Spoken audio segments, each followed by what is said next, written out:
Buenas noches. La canción de Ofelia. Esta canción la canta Ofelia cuando es asesinado su padre Polonio por el príncipe de Dinamarca en Hamlet. Y varias personas dicen que esta canción fue compuesta por Shakespeare, William. Ahí está el primer fantasma. Quiero presentar a dos maestros, Octavio Arbeláez, Fabio Rubiano. Buenas noches, bienvenidos. Buenas noches. Buenas noches, Juancho. Maestro Juancho. Maestro Juancho Vargas.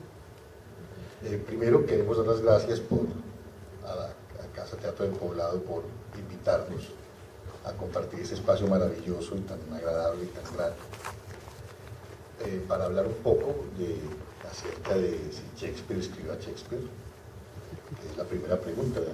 Además, no sabemos de verdad Juancho si escribió esa canción, ¿no? Estamos efectivamente Fabio Rubiano, Octavio Arbeláez, no nos confundan.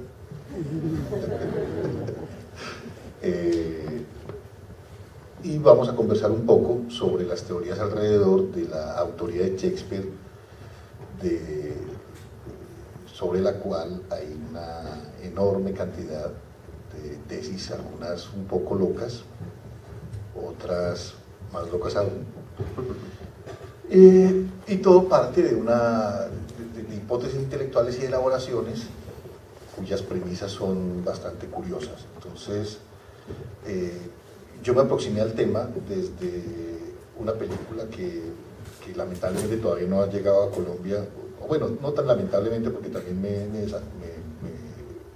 sacó un poco de quicio, que es una película que se llama Anonymous, y que es una película de Emmerich, que fue el mismo director de películas bastante curiosas como Independence Day, Godzilla, Soldado Universal, y de repente se ocupa de Shakespeare para nuestra sorpresa. Entonces él encabeza una especie de legión contemporánea que curiosamente está acompañada por una actriz como la inmortal y maravillosa Vanessa Redgrave, y hasta Sir John Gielgud en un congreso shakespeariano también llamó la atención sobre el tema y dijo hay que investigar. Derek Jacobi, otro gran actor, es decir, muchos que cuestionan el tema. Entonces ahí fue cuando a mí un poco me interesó, claro, conocía las polémicas y tal, y empecé a leer sobre el asunto, y en alguna conversación con Fabio nos divertimos un poco más de la cuenta y dijimos, hombre, hablemos de esto. Y ese es el motivo por el que estamos aquí, transmitir un poco de estos diálogos que hemos tenido alrededor de ese tema con el maestro Fabio Rubiano, del cual puedo decir que así como los reos solo hablan en presencia de su abogado, yo solo hablo en presencia de mi dramaturgo. De manera, mi apreciado Fabio, que podemos entonces comenzar por el contexto. Habría que preguntarle a usted de qué lado está. Defínase, estamos cerca de las elecciones, tiene que definirse. A su izquierda, maestro.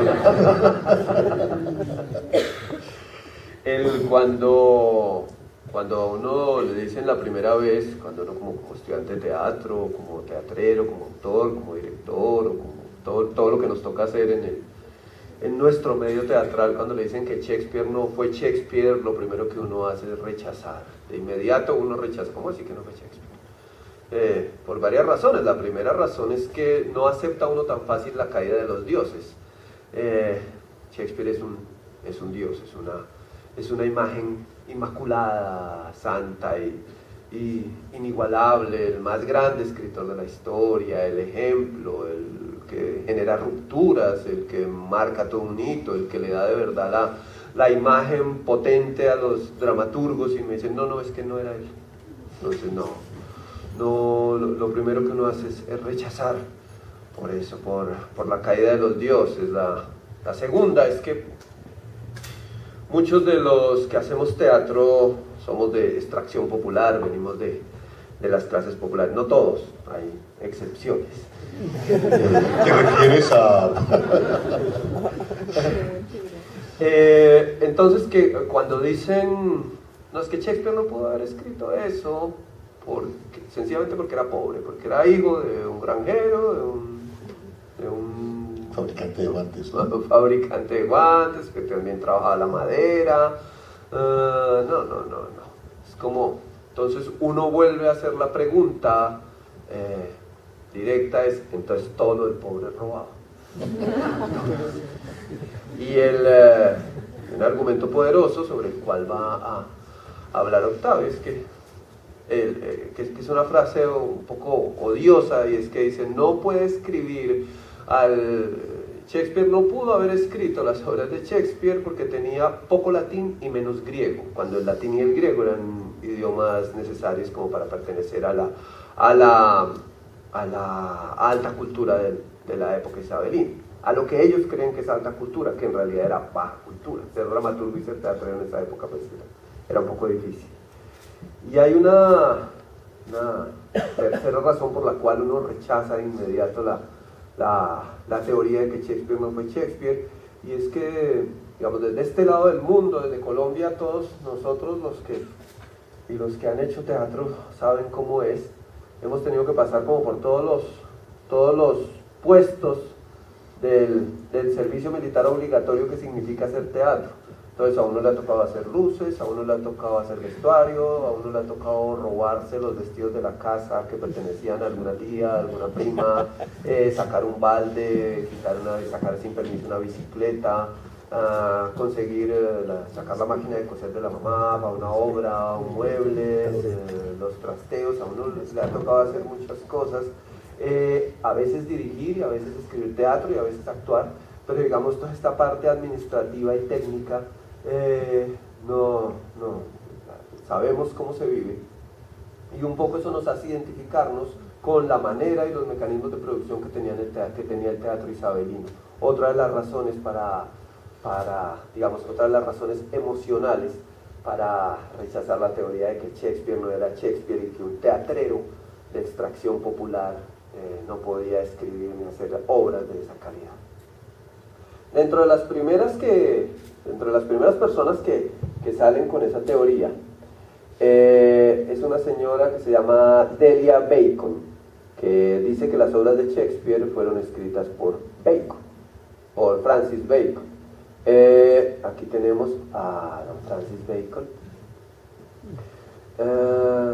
y ya les mostraré a la dama. Doña Delia Bacon, hija de un predicador, y empieza diciendo que era un iletrado, actor de cuarta fila y demasiado estúpido para hacer una obra tan monumental. La señora Bacon se obsesionó realmente con Shakespeare y la autoría de Shakespeare. Ahí la ven realmente con fantasmas. E hizo una investigación tan rigurosa y tan minuciosa que convenció al propio Mark Twain. Mark Twain la apoyó incluso financieramente para algunos de sus viajes, y para decirlo en buen romance, la señora estaba un poco tocada, hacía sesiones espiritistas, quiso incluso, la teoría de ella era que Francis Bacon tenía los manuscritos de todas las obras enterradas consigo en su tumba, y quiso conseguir autorización para desenterrar los manuscritos.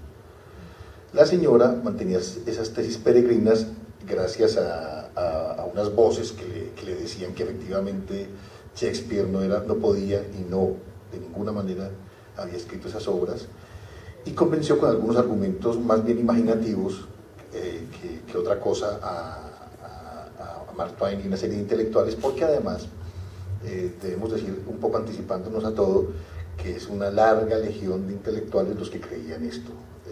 En algún momento pensábamos que incluso deberíamos asumir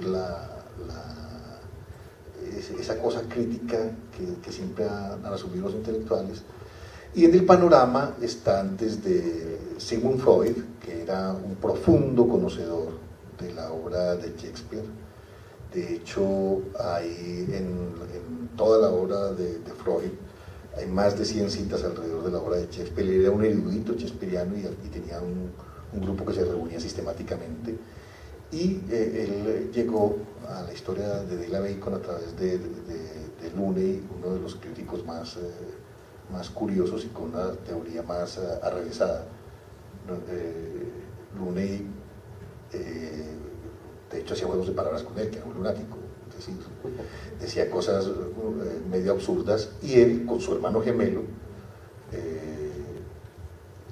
pergeñaron algunos libros en los que demostraban palmariamente, según ellos, que Shakespeare no era el autor de Shakespeare. De hecho, una de sus obras, una de las obras de Looney fue calificada como la mejor novela de detectives de la historia.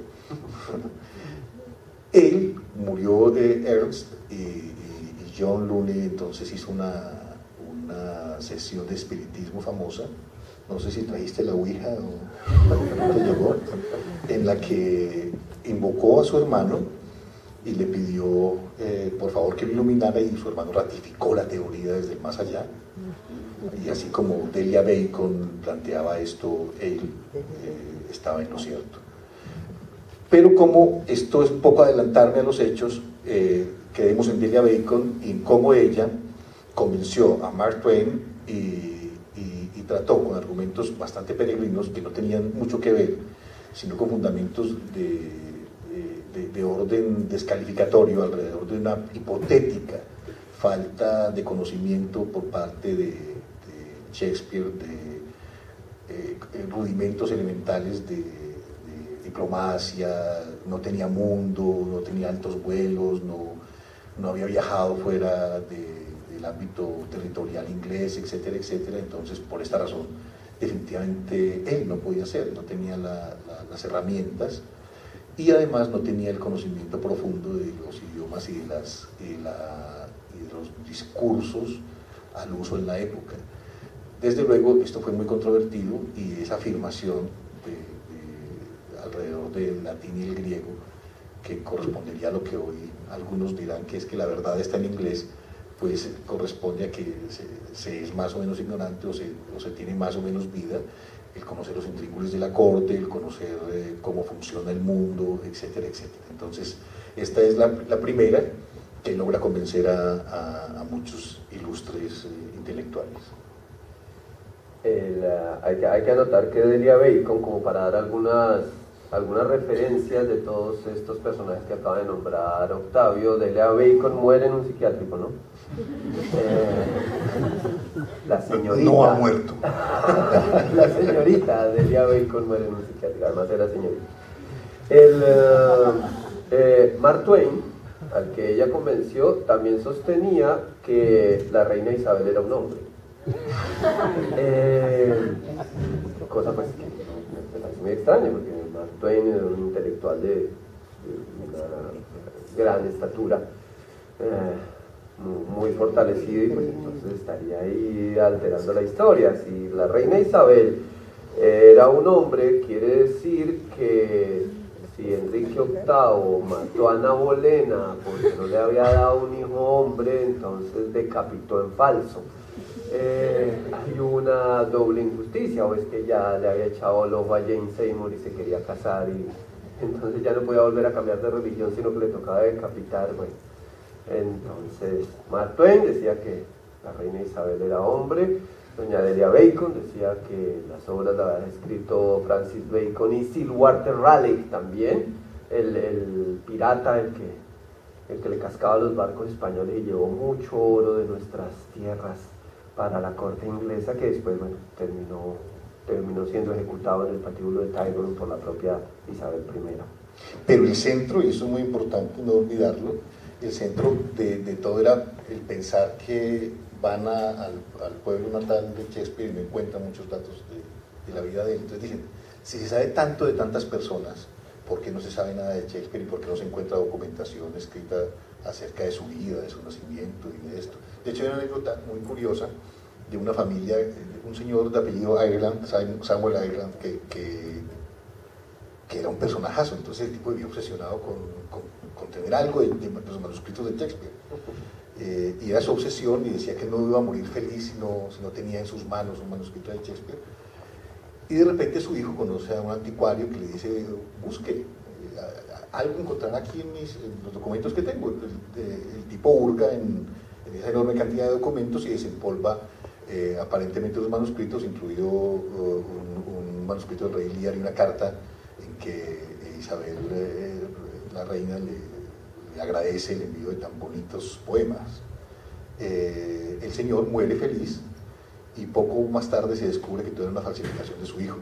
Entonces es una cosa bastante bizarra, y todo siempre alrededor de una falta de documentación y una falta aparente de textos que soporten desde el punto de vista físico, como un poco hace la nueva historia.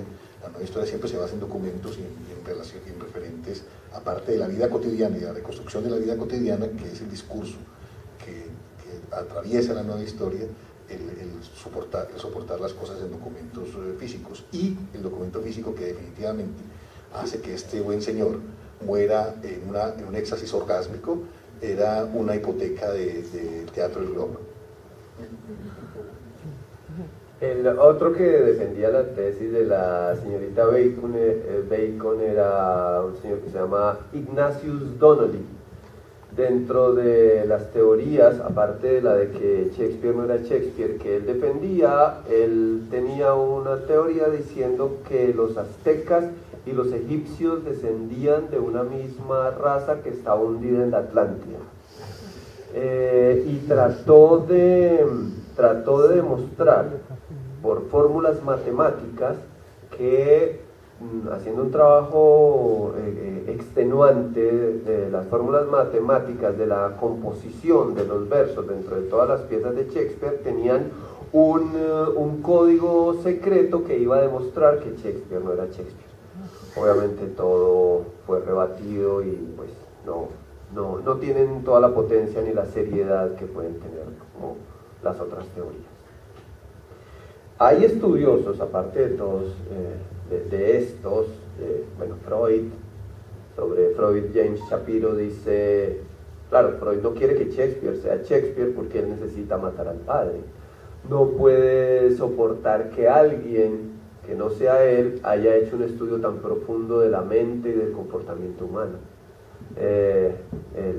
Se le debe más a Shakespeare que a Freud, por eso Freud necesita desautorizarlo, esa es la teoría de James Shapiro, un poco a la defensiva, defendiendo el corazón. Pero dentro de los grandes intelectuales, obviamente está ya Derek Jacobi. No sé si ustedes ubican a Derek Jacobi, más adelante mostraremos la foto.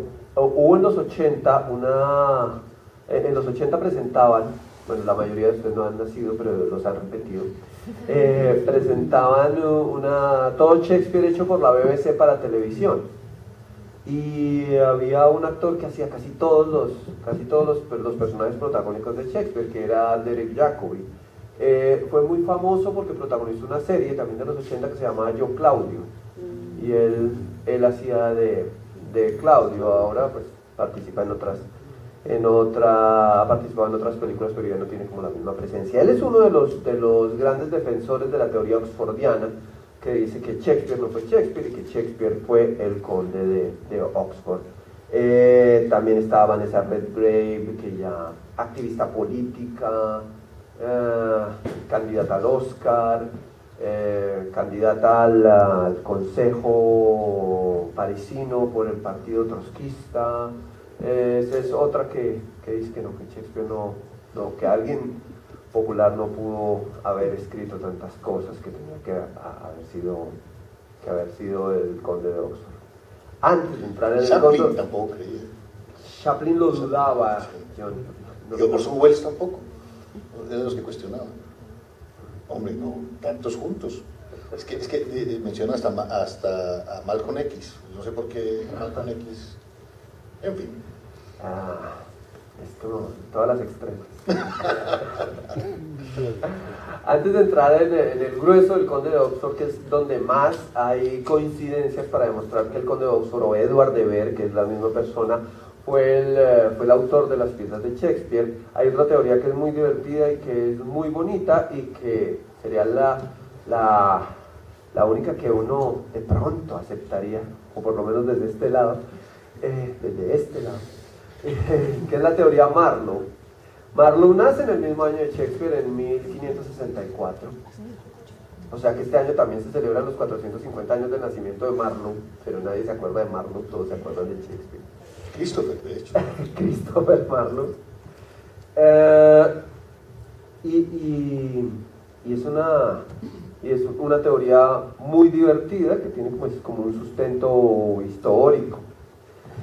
En la época isabelina, se dice que la época isabelina, contando que isabelino, o sea, reinado de Isabel, reinado de Jacobo I, reinado de Carlos I, o sea, isabelina, jacobina, carolina, que va de mediados del 1500 hasta 1640, que es ya cuando se acaba, cuando a Carlos I lo derrocan y Oliverio Cromwell y cierra teatro y prohíbe las fiestas y prohíbe todo.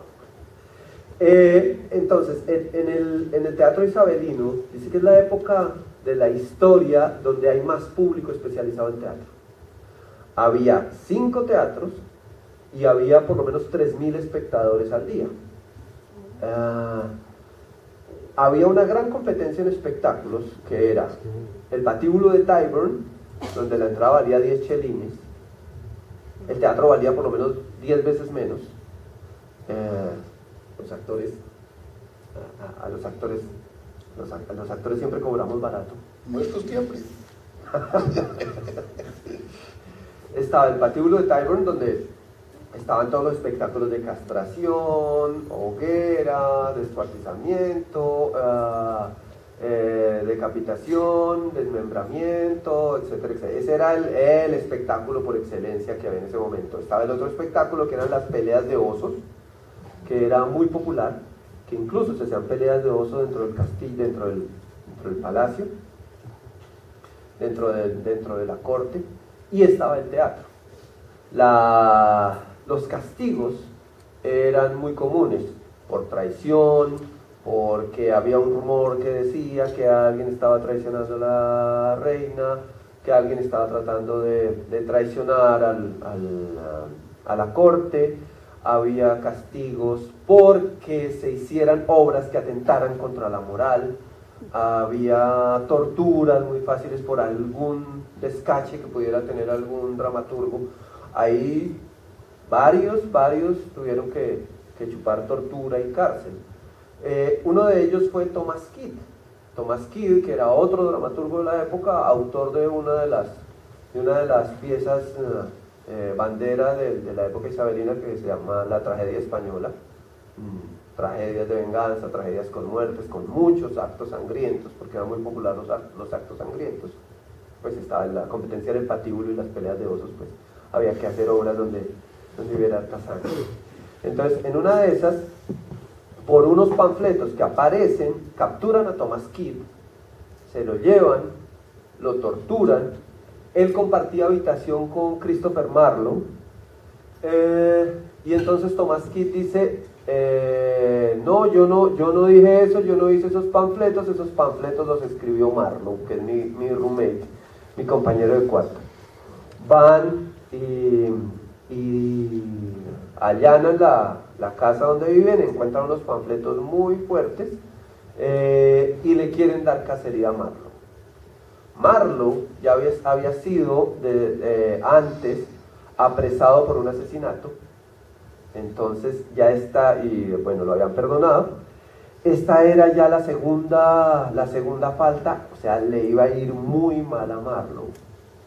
Marlowe era amigo de un señor Walsingham, que era el jefe de espías de la reina, que tenía, el cual le encomendaba misiones a Christopher Marlowe, o sea que Marlowe guardaba muchos secretos. La teoría Marlowe es que si capturaban a Marlowe, lo torturaban y lo hacían confesar, iba a prender el ventilador y iba a encochinar a mucha gente, iba a empezar a dar dedo, y entonces a mucha gente le iba mal. Eso no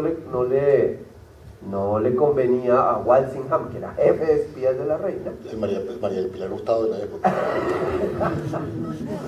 Algo así. Era el jefe de chuzadas. Entonces, donde cogieran a Marlowe cual hacker, entonces iba a contar todo. Entonces, Marlowe muere por esos días en una riña, en una taberna. Dicen que por pagar la cuenta, que porque había una discusión en la pagada de la cuenta, y dicen que Marlowe le quita el cuchillo a su contendor y que accidentalmente él mismo se lo clava en un ojo, le llega al cerebro, lo sepultan, chao. Nadie sabe dónde, le hacen un entierro rápido y se acabó. Entonces lo que dicen es, Marlowe no se murió. Walsingham, que era el jefe de espías que manejaba y tenía tantos contactos, lo que hace es, se inventa la muerte de Marlowe, lo saca rapidito de Inglaterra, y como era uno de los dramaturgos más famosos, el tipo sigue escribiendo desde Italia, manda sus textos y necesita un testaferro para que escriba lo suyo. El testaferro supuestamente es Shakespeare. Esa es la gran teoría.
oye la melodía y no se imagina que alguien componga eso, cante eso, o esa sea la banda sonora de alguien que se va a morir.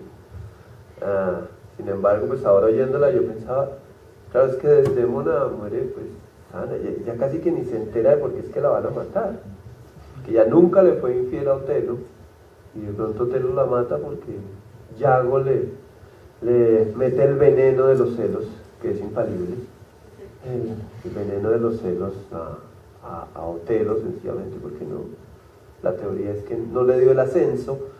Yago no recibe el ascenso de Otelo y siembra la cizaña y le siembra los celos y hace que mate a su amada y bella Desdémona, lo cual los celos no serían de Otelo sino de Yago. Empezamos con la teoría fuerte, con la teoría Oxford, que es de las más contundentes por el número de coincidencias y de argumentos que tienen para demostrar que las obras de Shakespeare son de Edward de Vere, que es este señor. Como hemos visto que son tres teorías centrales, la baconiana, luego la teoría marlowiana, y luego está esta teoría que es del señor Edward de Vere, que comienza precisamente con Looney, que publica en el año 1920 un libro que se llama Shakespeare Identificado, y que fue el que comenzó con esta historia. Él habla literalmente que el autor de las obras de Shakespeare debía ser un aristócrata, conocedor de cetrería y composición musical, experto en leyes y finanzas. Como hablábamos hace un rato, convenció con sus argumentos bastante detectivescos al señor Sigmund Freud, que hasta el final de sus días murió creyendo que definitivamente Shakespeare era un farsante o mínimo un sinvergüenza. Pero hay un tipo curiosísimo que se llamaba Percy Allen, que manejó unas teorías bastante curiosas. Era un crítico teatral y hacia el año 33 empezó a publicar sus teorías desarrollándolas de Looney, y partía de una premisa curiosa, ya no que Isabel fuera hombre, sino que era el señor de Ver era hijo de Isabel y además fue su amante, es decir, más retorcida todavía. Es decir, el duque, sin ninguna duda, precisamente porque las afirmaciones contenían un señor, este ilustre duque, que evidentemente tenía mucho mundo y que había circulado desde el punto de vista diplomático, etcétera, etcétera, tenía que ser el autor porque estaba cercano a las bellas artes, estaba cercano a las letras, pero le avergonzaba estar en esa clase plebeya que era la que escribía las obras y la representación, y que realmente, como bien decía hace un rato Fabio, pues pertenecía a un mundo de un espectáculo muy barato, dijéramos, muy ordinario. Él pertenecía a la bohemia, y en la película esta de las que les hablaba hace un rato de Anonymous, se presenta a un Shakespeare borracho, que es medio estúpido, que ni siquiera es capaz de explicar sus obras, y que era arrojado al escenario por parte de este señor que no se atrevía a afirmar su autoría. No obstante, pues, los forianos siempre han tenido mucha fuerza, pero claro, llega un autor norteamericano bastante importante que se llama James Chapelo, que hace un estudio serísimo, era de Columbia, de New York University, creo que de Columbia, y publica un libro que analiza todas las teorías sistemática y rotundamente. Tenía que ser colombiano. El personaje analiza sistemáticamente las teorías, las desmenuza y desde luego llega a la conclusión que Shakespeare era Shakespeare. De hecho, lo curioso que parece una cosa como un retruécano tipo Lelutier, Shakespeare era Shakespeare, en realidad tiene mucho que ver con las fechas y cómo posteriormente a la muerte del señor de Ver aparecen algunas otras obras, pero fundamentalmente a la cuestión de por qué aparece el mito contemporáneo de Shakespeare y por qué aparecen todos esos cuestionamientos. Hay una especie de teorías de complot, de esas famosas teorías que siempre hay en el aire y sobre todo alrededor de Shakespeare, y es que la construcción de Shakespeare como mito se expande o se remonta a la expansión política y marítima del siglo XVIII, cuando Inglaterra comienza a generar iconos culturales. Shakespeare, el té a las 5, que apuntaba el patriotismo de la expansión inglesa como imperio. Ese autor, como icono cultural, transforma a Shakespeare en una figura de autoridad, en mito construido por la sociedad occidental y reproducido siglo tras siglo. Esa vida escasamente documentada alimenta la construcción de ese mito cultural. Entonces, claro, quien cuestiona la autenticidad de Shakespeare no parece ser consciente de que obviamente lo que está disputando es un constructo del autor como individuo y genio, elaborado estética y políticamente por la sociedad moderna. Es una fantasía necesaria para que aquello que un día fue tangible, el hombre de Stratford, trascienda la realidad y se convierta en un mito. Entonces, claro, estos sustentos de los cuales participa el señor Chapiro, que sí hace un trabajo detallado, lo hace exhaustivamente y por ejemplo, pasa 15 años trabajando en un libro y pone como un ejemplo central un año en la vida de Shakespeare, que es el año 99. 1599.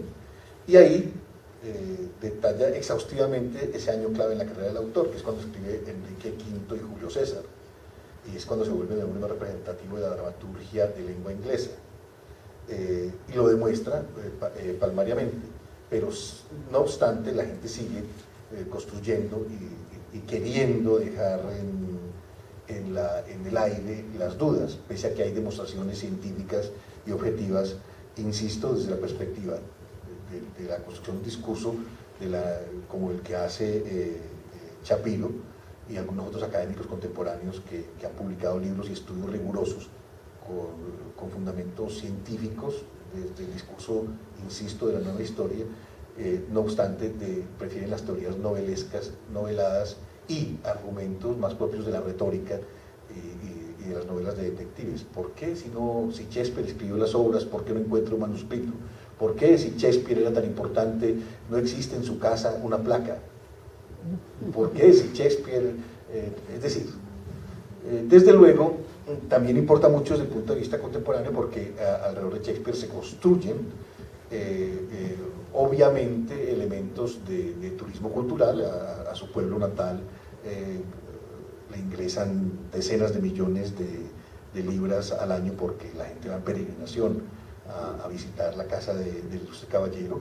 Desde luego, al ser ese enorme ícono cultural, alguna vez leí que Peter Brook decía que ser o no ser, to be or not to be, tal vez fueran las palabras más conocidas en lengua inglesa, justamente haciendo un prefacio a una gira que va a emprender el Teatro del Globo por 205 países. Es una aventura que se inicia apenas ahora y que los va a llevar por todo el globo, justamente como reconocimiento de esto. Y lo interesante de esa referencia es que es el gran nombre de la literatura universal en lengua inglesa, y luego pues hay una similitud muy curiosa con la lengua castellana con Cervantes. Incluso hay alguno que se atreven teorías curiosísimas, un español loco que no me acuerdo el nombre, lamentablemente, no sé si a causa de un Alzheimer profundo o de ese famoso teórico contemporáneo italiano que es Franco Deterioro. En todo caso se me olvida el autor español que dice que en realidad Shakespeare y Cervantes eran el mismo y que habían escrito el Quijote y llevan su libro, que porque la teoría central y la tesis central del señor era porque muere del mismo día. Resulta que en ese momento ustedes recuerdan que hay esas medidas distintas de los ingleses que siempre han sido rarillos o excéntricos. Había 10 días de diferencia en los calendarios de la época, entonces eso también es demostrable. Entonces sigue tú con los oxforianos, ¿qué es lo que más te gusta de los oxforianos? Pues en aras de que la discusión sea justa, los oxfordianos tienen teorías bastante fuertes. Pero este man, Edward de Vere, el conde de Oxford, pues era cortesano, estaba en la corte, se casa con una de las hijas de Lord Burghley. Lord Burghley era el primer ministro de la reina Isabel, o sea, el man estaba con la crema innata. Se casa con una de las hijas de Lord Burghley. A su vez tienen una hija y esta hija se compromete con el conde de Southampton. El conde de Southampton apoyaba mucho a los grupos de teatro, y las obras de Shakespeare, que supuestamente aquí son de Edward de Vere, del conde de Oxford, el First Folio, que es la primera publicación de las obras de Shakespeare, está dedicado al conde de Southampton. Entonces uno dice, ¿por qué se la dedica al conde de Southampton, que era el que tenía la cercanía con el conde de Oxford o Edward de Vere? Entonces uno podría responder, pues porque el conde de Southampton también era amigo de Shakespeare, no solamente de Oxford. Sí, se la pasaba en la corte, pero también él daba plata para los hombres de Chamberlain, que era el grupo de Shakespeare antes de pasar al Globo. Y pues también hay teorías que afirman que el conde de Southampton había tenido un rollo con Shakespeare también. Y con el conde de Oxford también, con Edward de Vere. O sea, Southampton se movía muy bien dentro de los dos medios, ricos y pobres, y atención por las dos ventanillas. Las otras dos hijas de Edward de Vere, que se casa con una de las hijas de Burghley, tiene 3 hijas, una es la que se compromete con el conde de Southampton, y a las otras dos se casan con otros 2 tipos a los cuales también están dedicadas, también está dedicado el First Folio, o sea, la primera publicación de las obras de Shakespeare. Otra coincidencia. Un tío del conde de Oxford, de Edward de Vere, fue el que introdujo el soneto a la lengua inglesa. Y otro tío de Edward de Vere fue el que tradujo a Ovidio, que según los entendidos es una importante fuente shakespeariana. Entonces las coincidencias empiezan a hacer dudar, empiezan a como a tambalear la potente teoría shakespeariana, y es cuando entra a fortaleza la gran teoría oxfordiana. Hay grandes preguntas que se hacen los oxfordianos, y es ¿por qué Shakespeare se retira a los 40 años? Él nace en 1564 y se retira en el 2004, en 1604. Se retira en 1604, se retira, digamos, del mundo teatral isabelino. Sigue escribiendo, pero se retira del mundo teatral isabelino. ¿Por qué lo hace? Pero casi muchas de las respuestas pero es que en esa época Shakespeare no era el gran dramaturgo. El Shakespeare de 1604 no es el Shakespeare de 2014. El Shakespeare de esa época era un teatrero más que se había ganado un billete, y que lo único que él buscaba era tener como un poquito de preeminencia social, y eso se lo daba poder tener un escudo de armas. En el momento que ascendía socialmente y podía comprar su casita y podía ser socio de un teatro y tener como una posición económica favorable, pues ya para qué se iba a seguir jodiendo ahí, cargando escenografías de un lado para otro y corriendo y aguantando frío en los inviernos, etcétera, etcétera.